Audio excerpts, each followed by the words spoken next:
ada pertanggungjawaban moral. Saya mau minta klarifikasi, ini tanggung jawab siapa? Bapak malu nggak sih? Apakah saya dengar permintaan maaf yang benar berarti orang-orang menjadi korban?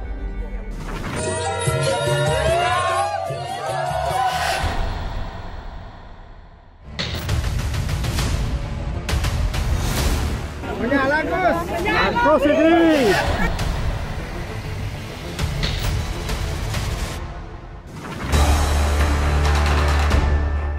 Awalnya sulit dipercaya seorang tunadaksa yang tak punya kedua tangan menjadi pelaku pelecehan seksual. Iwayan Agus Suartama alias Agus, penyandang disabilitas yang belakangan ramai jadi sorotan. Setelah aksi bejatnya terhadap belasan perempuan dilaporkan ke Polda NTB, Agus pun ditetapkan sebagai tersangka kasus pelecehan. Sejumlah perempuan yang diduga menjadi korban pelecehannya kini terus bermunculan. Hingga Kamis 19 Desember 2024, ada 17 orang yang berani melaporkan diri sebagai korban pelecehan Agus. 3 diantaranya adalah anak-anak. Karena jumlah korban yang terus bertambah, Kejaksaan Tinggi NTB pun meminta penyidik Polda untuk memeriksa korban-korban baru Agus difabel. Kami ada tambahan permintaan keterangan-keterangan ahli dan saksi lainnya. Tentunya saya sampaikan tadi, ada korban-korban lain. Ketiadaan kedua tangan si Agus ini bukan berarti dia tidak bisa melakukan suatu perbuatan kejahatan. Kasus pelecehan yang dilakukan pria berusia 22 tahun ini bermula dari pengakuan seorang korban yang melapor ke polisi pada 7 Oktober lalu. 2 bulan kemudian, jumlah korban terus bertambah hingga akhirnya polisi menetapkan Agus sebagai tersangka pada 21 November. Dalam pemeriksaan, modus Agus memperdaya korbannya adalah dengan mengais iba tentang kondisinya. Korban yang sudah terperdaya kemudian diancam bila menolak keinginan Agus. Tak terima dijadikan tersangka, Agus lantas berusaha meyakinkan publik jika dirinya sebagai difabel masih dibantu dalam beraktivitas.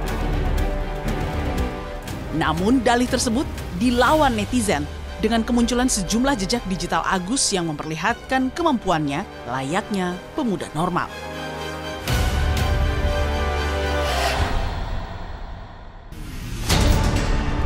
Sementara pengelola homestay tempat Agus beraksi pun mengaku, ia sering melihat Agus membawa perempuan yang berbeda-beda ke penginapan. Batasannya iya, si Agus memang sering datang ke sini, orangnya nggak hampir setiap hari gitu. Memang sering ke sini, tapi bukan langganan bukan ya? Kalau langganan sih enggak, dia di banyak tempat, bukan di sini aja, Pak. Cuman pas kejadian kan di sini. Dia ke sini tuh sama cewek? Berbeda, Pak. Cewek yang berbeda.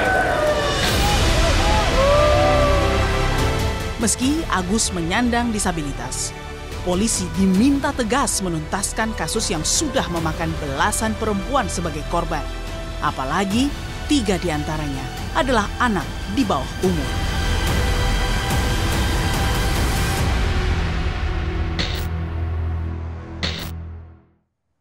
Jumlah korban pelecehan seksual Agus difabel di Mataram, Nusa Tenggara Barat terus bertambah.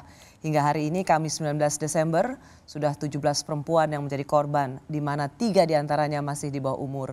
Malam ini saya mengundang pendamping korban yang juga aktif sebagai aktivis perempuan di NTB, Ade Latifah. Mbak Ade, terima kasih terbang dari Mataram untuk ke Rosi. Makasih. Terima kasih juga kesempatannya. Ketika kasus ini mencuat, banyak publik yang tidak percaya bahwa ada seorang pria difabel 2 tangannya tidak memiliki kesempurnaan di 2 tangannya itu mampu melakukan pelecehan seksual pada perempuan. Jadi saya ingin mengawali dulu dengan pertanyaan, kok bisa? Tentu bisa, karena kalau misalnya kita melihat kekerasan seksual secara lebih luas begitu ya. Kekerasan seksual itu kan tidak terbatas hanya pada kemudian melemahkan korban dengan aktivitas-aktivitas fisik begitu. bahwa kekerasan seksual itu juga sangat bisa terjadi dengan verbal, baik itu manipulasi, ancaman, intimidasi, dan lain sebagainya. Dan sebenarnya kasus-kasus kekerasan seksual di Indonesia juga sangat banyak yang kemudian korbannya itu dilemahkan dengan ancaman, intimidasi, dan manipulasi itu tadi begitu. Bu, tapi bukankah dia seorang difabel?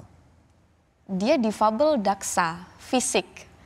Tapi bukan berarti kemudian secara kemampuan kecerdasan dan kemampuan berbicara dia bukan berarti tidak bisa. Dan memang sampai saat ini memang terlihat bahwa dia memang cakap dalam berbicara. Termasuk juga ketika muncul di media atau bahkan ketika saya bertemu secara langsung di beberapa kesempatan, saya bisa menyaksikan memang dia adalah orang yang cakap dalam berbicara. Jadi ya dia memang tidak menggunakan kedua tangan karena tidak ada tangan, kemudian memang tidak menggunakan itu, tapi kemampuan berbicaranya yang dia gunakan. Jadi sangat bisa. Ketika kasus ini mencuat, publik banyak tidak percaya dengan pertanyaan mana bisa, mana mungkin, kok bisa gitu. Dan kita lihat juga kemudian Agus muncul dan mengatakan secara gamblang bahwa tidak mungkin ia dapat melakukan pelecehan seksual karena makan saja masih disuapi. Kita lihat sama-sama pembelaan Agus kala itu. Karena keadaan saya seperti ini, yang dimana saya masih dimandiin sama orang tua, buang air kecil dibukain sama orang tua, buang air besar dibukain sama orang tua, makan sekali waktu disuapin, dimandiin orang tua, dibukain baju celana sama orang tua, dipasangin baju celana sama orang tua. Terus kok bisa saya dibilang memperkosa atau kekerasan seksual atau yang disebut dengan apa namanya berhubungan secara paksaan atau gimana? Ini termasuk penampilan pertama, kedua Agus yang membela dirinya ketika kasus pelecehan seksual ini mencuat, dan pembelaan Agus ini mendapat pembelaan dari publik. Karena ia mengatakan masih disuapin, dia belum bisa membuka baju sendiri, dia juga belum bisa mandi sendiri karena semuanya harus dibantu dengan orang tua. Apakah pembelaan Agus seperti ini? Dan kita memang iba karena kemudian kita mengkaitkan dengan keterbatasan fisiknya. Tapi tadi Mbak Adel mengatakan bahwa bukan berarti sempurnaan tangan tidak mampu melakukan pelecehan seksual. Tapi tidakkah pembelaan Agus seperti ini juga dan membuat publik tidak percaya itu valid gitu? Jadi yang ketika klarifikasi dari saudara Iwas ini menjadi viral begitu, saya sedih. Yang saya rasakan saat itu adalah saya sangat sedih karena saya menyayangkan bahwa publik serta-merta menihilkan adanya potensi itu.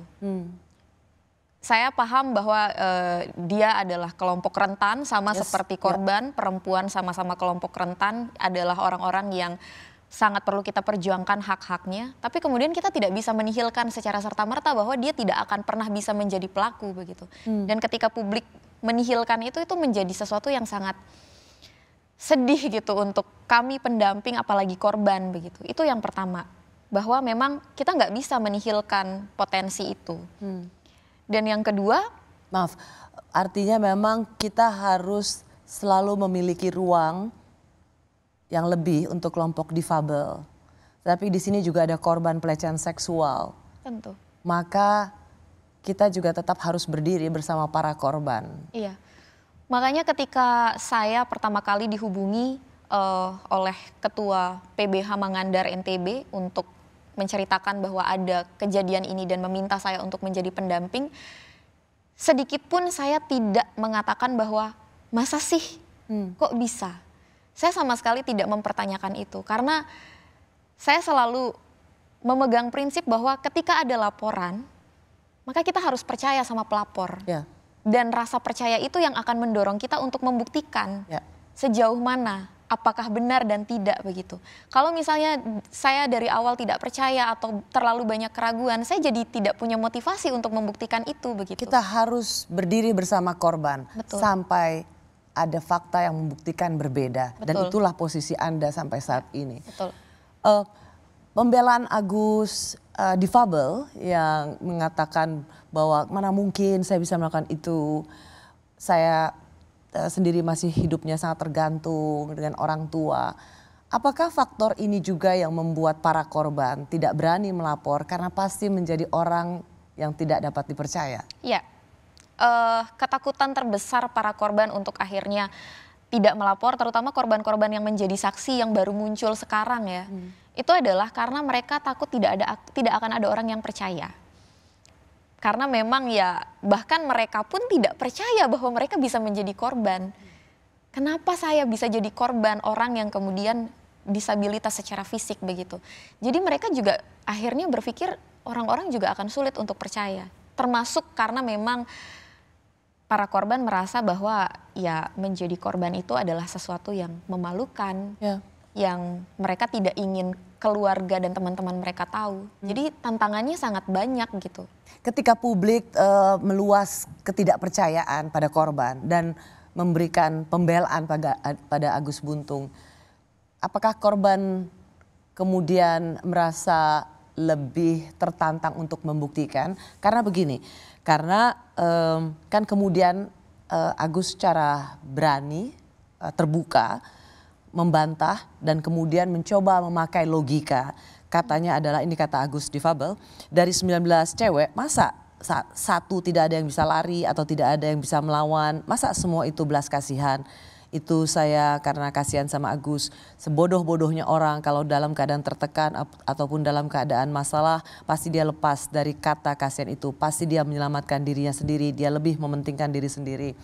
Artinya sekali lagi Agus ini mengedepankan kelemahan dirinya, keterbatasan fisiknya untuk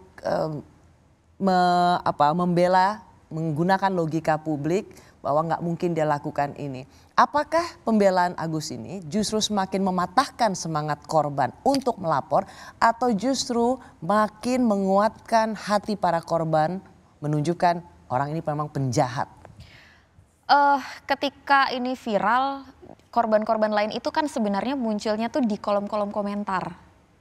Jadi mereka ada yang menggunakan akun berbeda gitu supaya tidak diketahui itu siapa, bahwa saya adalah korban, saya juga pernah mengalami, dan itu yang berusaha kita telusuri.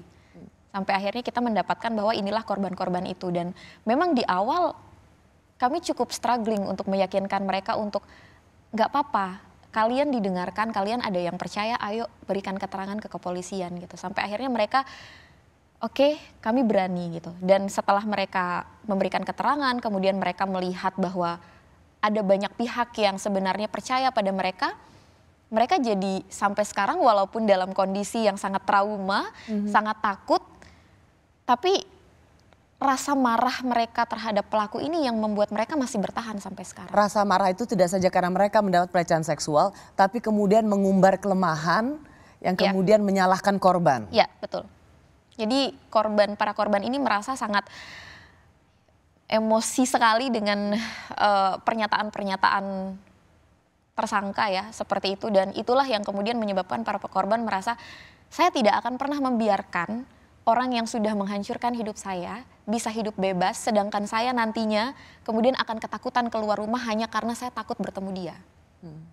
Dan itulah yang membuat para korban walaupun dalam kondisi psikologi saat ini yang sangat ketakutan, mereka terus untuk kemudian bagaimana ini sampai akhir begitu. Setelah muncul dengan pembelaan bahwa Agus difabel penuh dengan keterbatasan, tapi kemudian muncul seorang Agus, orang yang sama meskipun dia seorang difabel, tapi memiliki keterampilan yang tak kalah dari mereka yang memiliki kelengkapan tangan. Kasus Agus difabel sangat mencengangkan. Meski memiliki keterbatasan fisik, nyatanya Agus mampu memperdaya 17 perempuan. Bahkan ada anak di bawah umur.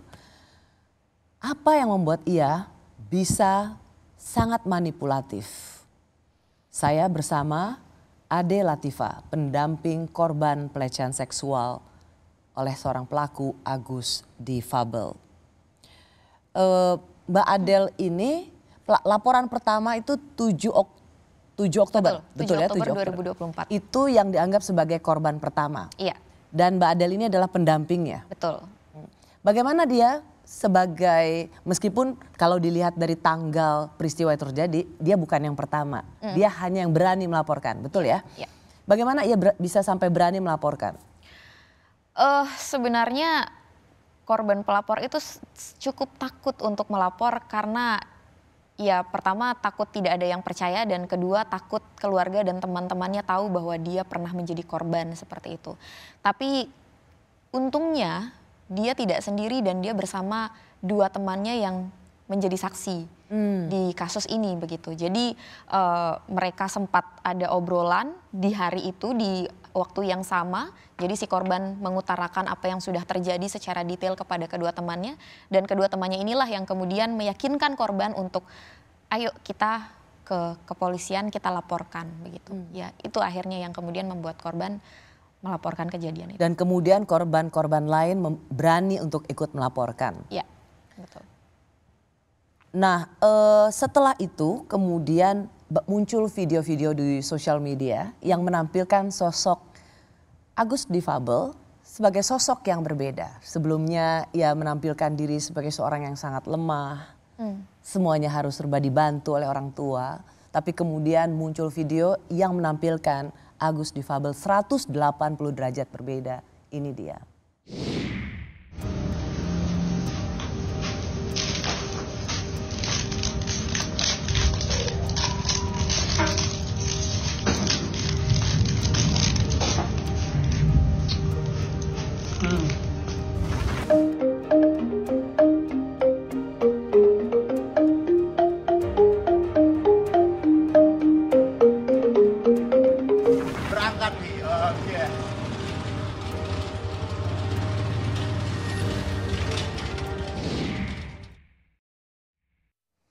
Itu tadi video yang kemudian bisa dilihat seorang Agus Difabel memiliki keterampilan yang tidak kalah cakap dibandingkan mereka yang memiliki kesempurnaan 2 tangan. Mbak Adel, ini ketika video ini juga cukup meluas, apakah ini cukup membantu dukungan publik pada korban?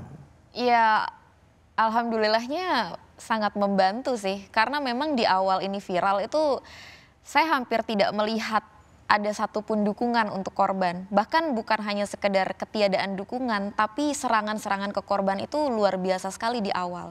Dan ketika kemudian video-videonya muncul, ditambah dengan narasi yang mulai berimbang saat itu, ya akhirnya kami melihat mungkin tidak langsung semua orang ada di pihak korban ya, tapi setidaknya masyarakat mulai mempertanyakan gitu, mulai ragu dengan pernyataan-pernyataan tersangka sebelumnya gitu. Jadi nggak langsung yang kemudian menghakimi bahwa ini tidak mungkin terjadi gitu. Setidaknya masyarakat mulai meragukan dan bertanya-tanya, itu sesuatu yang melegakan buat kami begitu. Apalagi melihat masyarakat akhirnya sudah banyak yang berpihak pada korban sampai saat ini, dan itu adalah sesuatu yang sebenarnya mungkin tidak terkesan besar ya untuk mengetik 1-2 kalimat di medsos, tapi pengaruhnya luar biasa sekali untuk psikologis korban saat ini. Karena korban merasa dia benar-benar punya harapan, dukungan, ya, punya harapan itu. Ya karena setelah melihat apa yang bisa dilakukan oleh Agus Buntung itu semacam membuka mata bahwa ia tidak selemah yang ia gambarkan sebelumnya.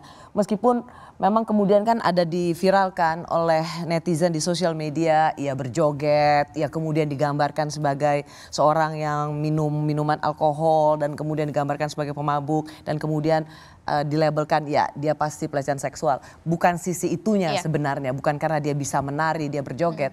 Tetapi yang paling penting, yang paling pokok bagaimana kita bersikap dengan video Agus yang sangat terampil itu adalah dia berbohong. Ternyata ia tidak selemah yang ia gambarkan sebelumnya. Nah, Mbak Adel, korban pertama Anda dampingi dan yang melapor pertama, berapa banyak dari 17 korban yang mendapat yang Anda dampingi dari 17 korban itu? Jadi total yang sudah memberikan keterangan ada 9, 2 diantaranya adalah anak, tapi untuk 2 anak itu didampingi oleh LPA. Bahkan Kota ada Mataram. anak di bawah umur ya? Yes.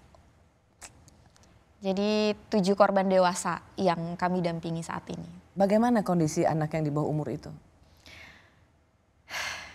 Ya tentu sangat traumatis pasti, walaupun itu sudah terjadi. Ada yang sudah 2 tahun lalu, ada yang memang di tahun ini begitu. Bahkan yang 2 tahun lalu juga korban masih sangat traumatis, apalagi dengan usia anak begitu ya, yang kita tidak pernah tahu bisa sangat berpengaruh pada tumbuh kembangnya juga gitu sebagai seorang remaja begitu kan ya. Jadi memang saat ini ya pada akhirnya para pendamping sangat mengusahakan pemulihan secara psikologis itu sih yang paling utama. Bahkan korban dewasa pun juga kondisinya sangat-sangat terguncang saat ini begitu. Ini ada pengakuan korban, kami samarkan identitas dan suaranya.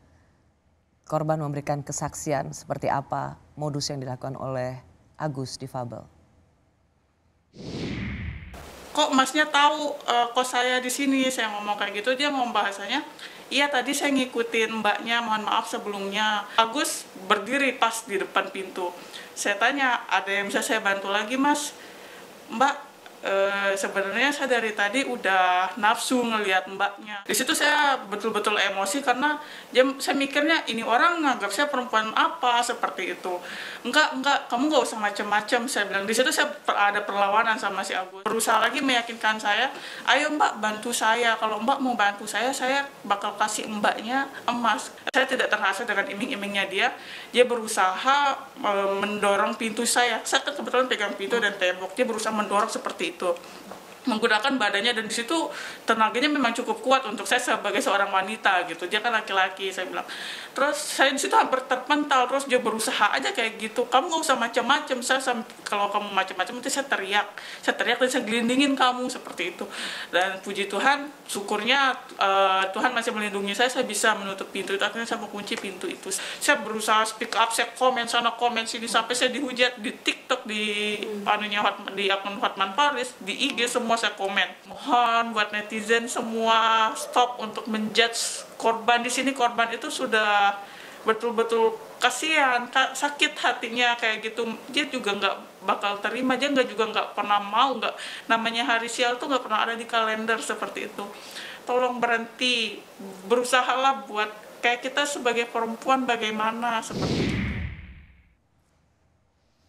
Ini korban keempat. Ya. Yang juga Anda dampingi. Ya. Bagaimana sih modus yang dilakukan oleh Agus? Untuk korban dewasa itu rata-rata sama, di mana para korban ini sedang duduk sendiri di Taman Udayana, dihampiri oleh tersangka, dan di awal berkenalan itu tersangka itu tidak kemudian menunjukkan gerak-gerik yang agresif, enggak.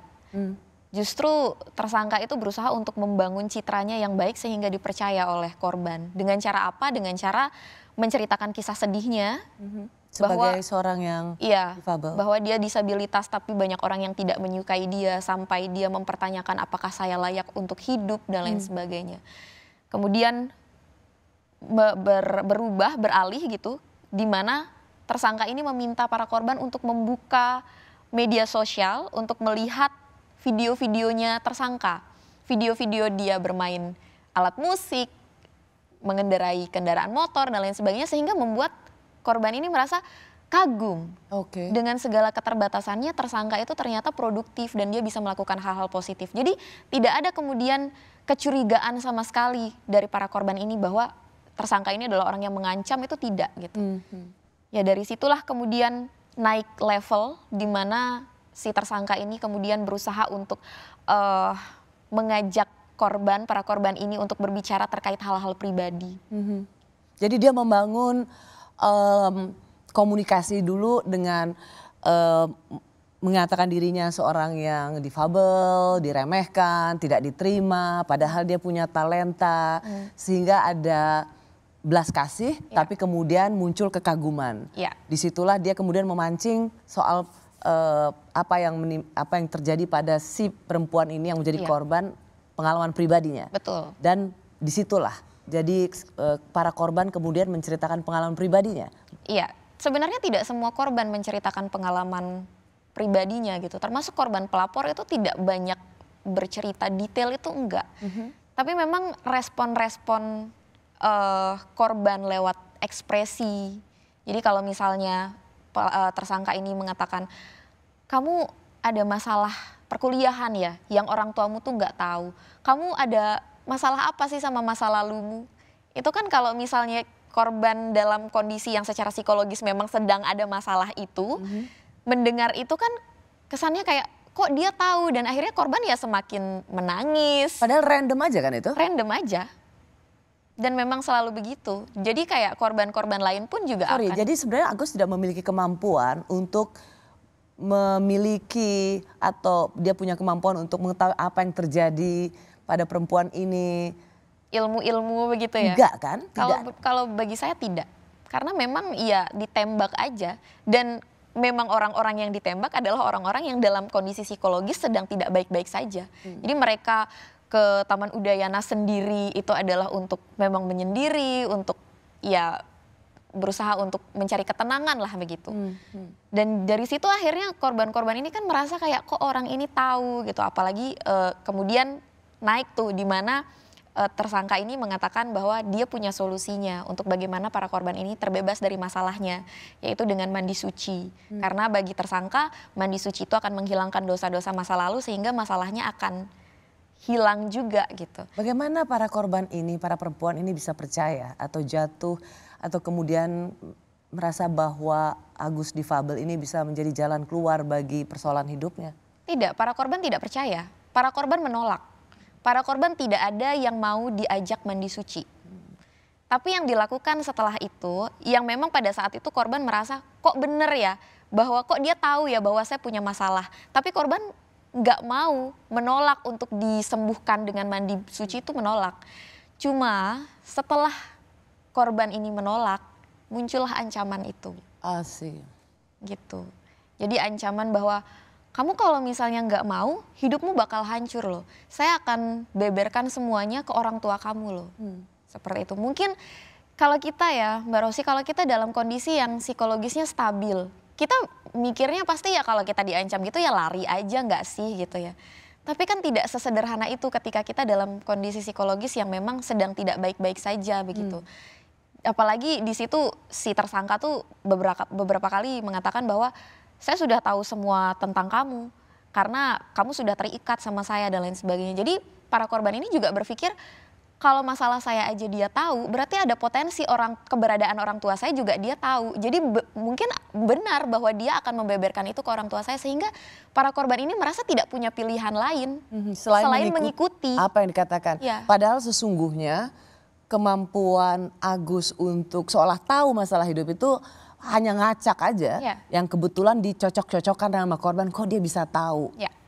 Jadi modusnya adalah dia mendatangi taman, melihat di mana ada perempuan yang menyendiri, ia datang ke situ dan ia mulailah dengan kemampuan membujuk dan kemudian bahkan mengintimidasi begitu ya, supaya persoalan hidupnya tidak diketahui orang lain dan kemudian dibawa ke homestay. Seperti itu selalu modusnya. Iya, betul.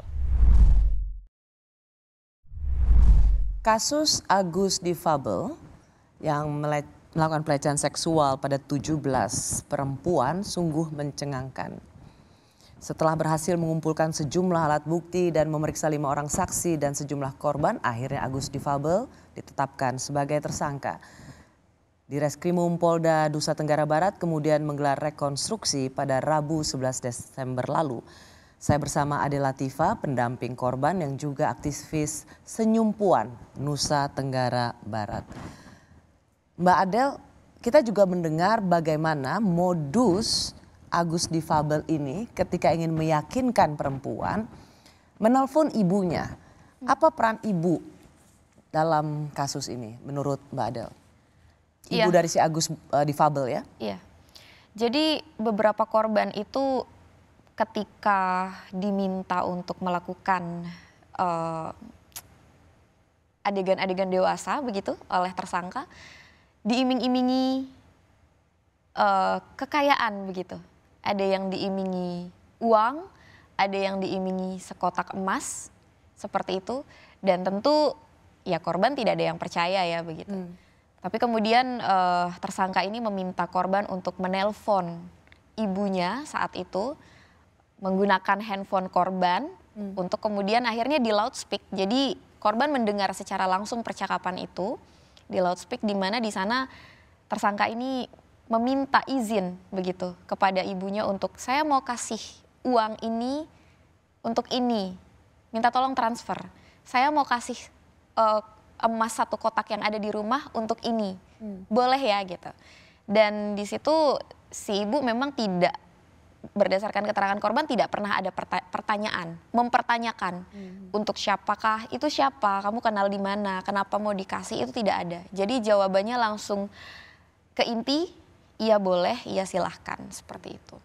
Dan ini tentu saja kebohongan kan. Agus sedang berbohong, mengiming-iming dia ingin menampilkan diri sebagai seorang putra yang kaya raya, bisa beli emas dan memberikan emas, uang gitu.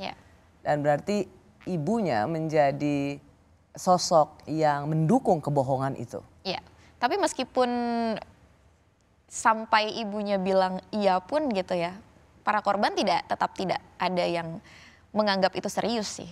Maksudnya para korban juga tidak kemudian, oh benar ya ternyata saya mau dikasih ini ya, enggak. Ya.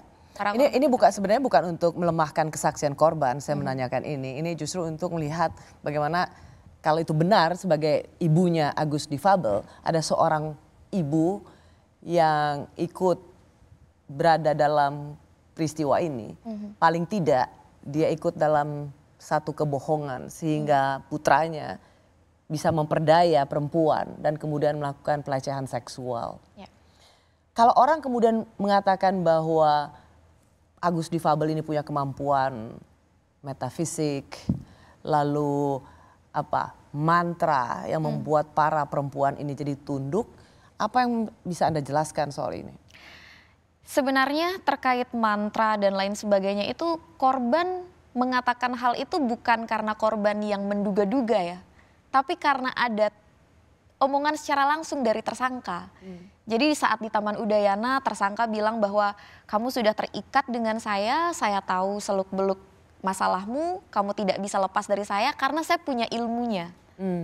Jadi tersangka langsung yang bicara, termasuk saat di homestay mantra. Sebenarnya itu ngaku-ngaku ya? Ya, seperti itu.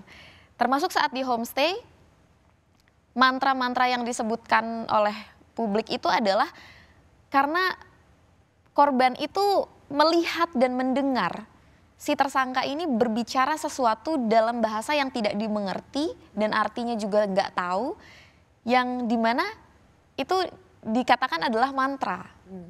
Seperti itu, sehingga kemudian korban tidak boleh kemana-mana dan tidak bisa kemana-mana kalau mau selamat begitu.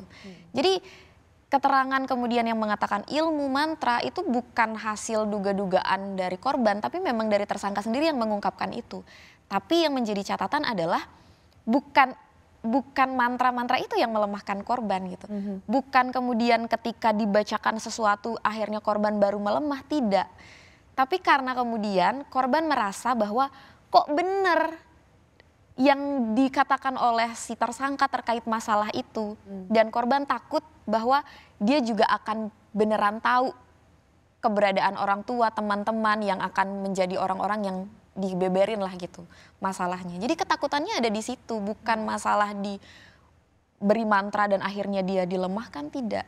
Sebelum mantra itu ada pun, sebelum mantra itu diucapkan pun, ya omongan-omongannya si tersangka inilah yang sebenarnya membuat korban itu sudah cukup sangat ketakutan begitu. Jadi ini sebenarnya tentang kemampuan pelaku atau Agus difabel yang menampilkan dirinya bisa sangat berbeda-beda. Dari seorang yang sangat lemah, bernasib malang sebagai seorang yang difabel, tunadaksa, diremehkan, dilecehkan, menimbulkan empati, dan kemudian dia menampilkan diri sebagai sosok yang bisa menolong.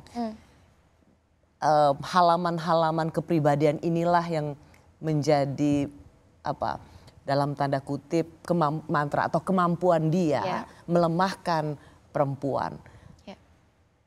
Ini yang menampilkan sebagai seseorang yang sangat manipulatif. Iya, begitu. manipulatif dan iya, pada akhirnya manipulasi psikologis dan ancaman-ancaman itu yang melemahkan. Dari rekonstruksi itu kira dari 28 adegan, di lapangan bertambah 49 adegan, ada tambahan-tambahan lagi dalam rentetan peristiwa itu. Anda punya catatan soal ini?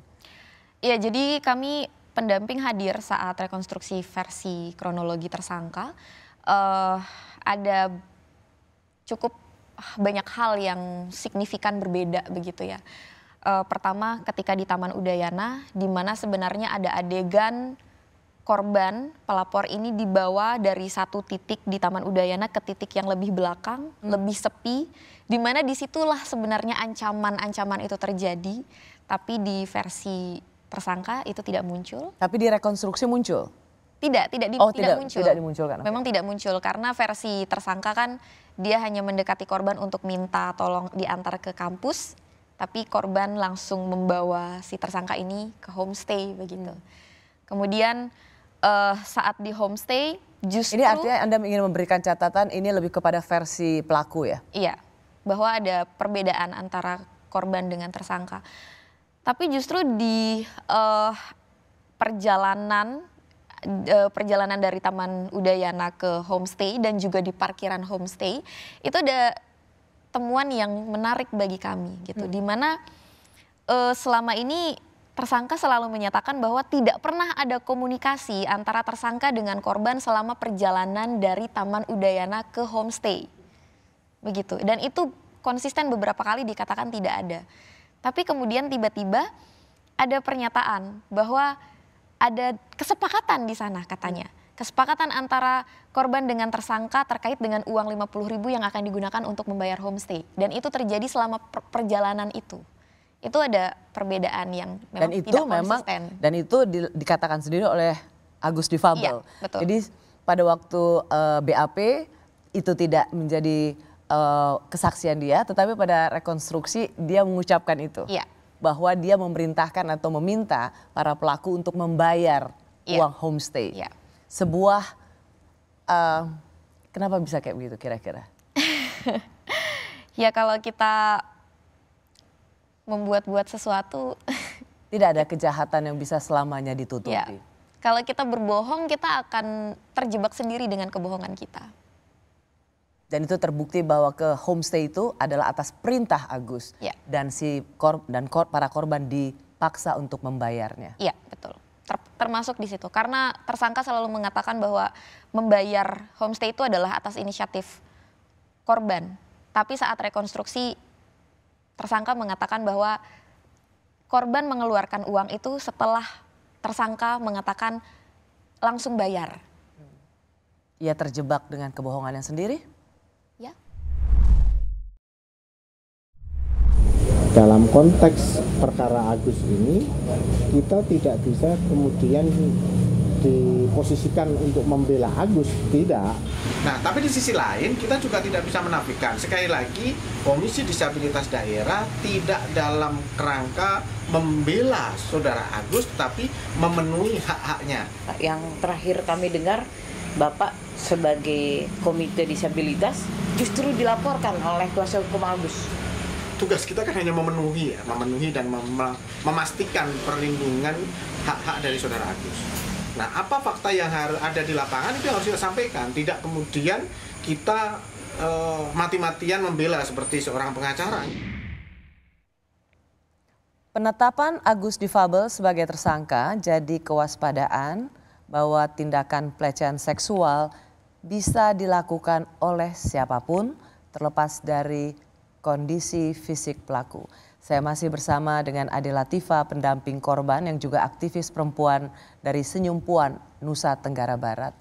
Mbak Adel, sebagai seorang yang banyak mendampingi korban pelecehan seksual, tunadaksa seperti ini, pelakunya, ini yang pertama kali atau adalah jumlahnya?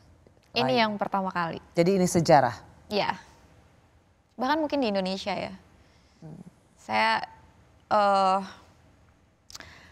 Saya banyak belajar dari kasus ini tentang bagaimana saya juga melihat akhirnya kita punya PR yang besar terkait dengan bagaimana membuat masyarakat juga punya pemahaman yang matang tentang konsep kekerasan seksual itu seperti apa.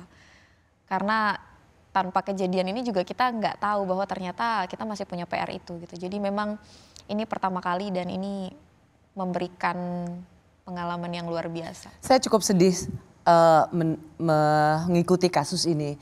Karena apa? Karena kelompok difabel ini adalah mereka yang terlahir di mana seringkali dunia bersikap tidak adil pada kelompok difabel. Tapi dengan Agus sebagai pelaku kekerasan seksual, yang juga kita jaga adalah jangan kemudian membuat mereka yang difabel menjadi kelompok yang bertambah tidak adil dengan adanya stereotip yang dilakukan oleh seorang Agus difabel gitu. Untuk Anda bagaimana kita menempatkan perspektif kita tentang korban pelecehan seksual tetaplah menjadi korban, tapi juga mindset kita dan support kita, keadilan kita pada kelompok difabel. Iya, ada beberapa hal yang mungkin saya bisa sampaikan. Pertama adalah kami sangat menyadari bahwa korban dan tersangka adalah sama-sama kelompok rentan begitu ya. Sehingga kami juga selama ini sangat berusaha untuk bagaimana proses hukum berjalan sedemikian rupa tanpa kemudian ada ibaratnya intervensi publik begitu yang sampai harus menyudutkan satu pihak gitu. Kami sangat menjaga supaya itu tidak terjadi sebenarnya. Makanya kami sebenarnya dari awal tidak pernah muncul di publik seperti itu sampai akhirnya memang dari pihak tersangka yang kemudian muncul di media memberikan klarifikasi versinya dia seperti itu yang saya rasa ya wajar ya namanya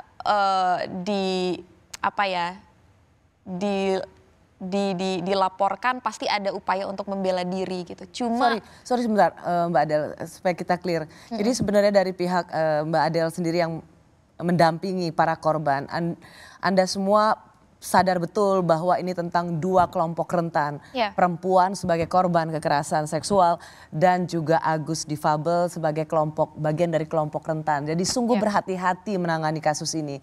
Tetapi andaikan Agus difabel tidak melakukan pembelaan diri secara terbuka dan kemudian seolah-olah mengatakan ia tidak mungkin melakukan ini, inilah sesungguhnya yang membuka kotak Pandora itu. Betul.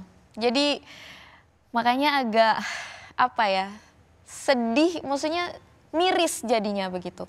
Ya harus dengan cara ini akhirnya korban-korban lain merasa bahwa oh ternyata saya nggak sendiri, ternyata saya punya kawan yang mengalami hal yang sama. Dan itu yang membuat sebenarnya para korban ini akhirnya mulai bermunculan dan berjuang. Itu sebenarnya sesuatu yang kami syukuri, tapi memang akhirnya ya bagaimanapun dengan komentar-komentar yang sampai saat ini sebenarnya masih pro kontra ya, walaupun sudah banyak yang berpihak pada korban begitu. Tapi kan ini masih bisa sangat mudah dilihat oleh para korban. Dan ini sebenarnya yang membuat korban itu ketakutan sampai sekarang, makanya bahkan pelapor pun tidak pernah muncul di publik begitu, di media, walaupun akan ditutupi, disamarkan karena memang jadi sosial media di Kompas TV tetap kita samarkan, tetapi tentu saja mereka bisa mengakses informasi identitas dari banyak platform lainnya. Hanya mungkin yang tetap kita titik beratkan adalah kelompok difabel adalah kelompok rentan yang tetap membutuhkan support dari kita semua. Tetapi di sini bukan tentang difabel atau disabilitas, tetapi tentang seorang yang manipulatif. Iya, itu sebabnya kita nggak boleh stereotip Mbak Rosi bahwa oh difabel tidak mungkin melakukan gitu. Itu juga nggak boleh karena akhirnya sekali melakukan kesannya jadi kita jadi kayak mudah membuat stereotip lain bahwa oh daksa juga nih, jangan-jangan dia juga pelaku gitu. Jadi makanya jangan mudah untuk kemudian memberikan stigma dan stereotip terhadap kelompok manapun begitu. Semua orang punya potensi menjadi pelaku, semua orang juga punya potensi menjadi korban. Baik. Seperti itu.